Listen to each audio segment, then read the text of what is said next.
സാങ്കേതിക ഡിജിറ്റൽ സർവകലാശാലകളിലെ സ്ഥിരം വിസിമാരുടെ നിയമന നടപടികൾ വേഗത്തിലാക്കി സർക്കാർ. നിയമനത്തിനുള്ള വിജ്ഞാപനം പുറത്തിറക്കി. സെപ്റ്റംബർ 19 വരെ അപേക്ഷിക്കാം. പ്രജിത് മോഹനൻ ചേരുന്നു. പ്രജിത്ത്, കൂടുതൽ വിവരങ്ങൾ.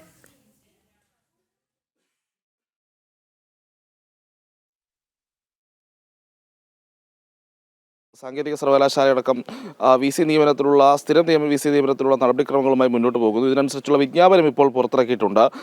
സെപ്റ്റംബർ 19 വരെയുള്ള സമയത്തിനുള്ളിൽ ഈ പറയുന്ന രീതിയിൽ UGC യോഗ്യതയുള്ളവർക്ക് അപേക്ഷിക്കാമെന്നുള്ളതാണ് ഈ സർക്കുലറിൽ പറയുന്നത്. 4 വർഷത്തേക്കാണ് വിസി നിയമനം ഉണ്ടാകുന്നത്. അതനുസരിച്ചുള്ള വിവിധ യോഗ്യതകൾ ഈ പുറത്തിറക്കിയിരിക്കുന്ന സർക്കുലറിൽ പറയുന്നുണ്ട്. പ്രത്യേകിച്ച് വിവിധ സർവകലാശാലകളിൽ 10 വർഷത്തിലധികം പ്രൊഫസർമാരായിരിക്കുക, അതോടൊപ്പം തന്നെ വിവിധ അക്കാദമിക് സ്ഥാപനങ്ങളിൽ 10 വർഷത്തോളമെങ്കിലും പ്രൊഫസർമാരായോ അല്ലെങ്കിൽ അവിടെ ചിലവഴിക്കുക തുടങ്ങിയിട്ടുള്ള യോഗ്യതകൾ ചൂണ്ടിക്കാട്ടിയാണ് ഇപ്പോൾ ഈ സർക്കുലർ വിജ്ഞാപനം പുറത്തിറക്കിയിരിക്കുന്നത്.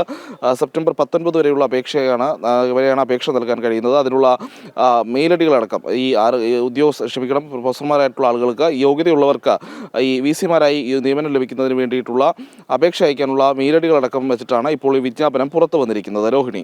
ശരി, പ്രജിത് മോഹനനാണ് വിവരങ്ങൾ നൽകിയത്.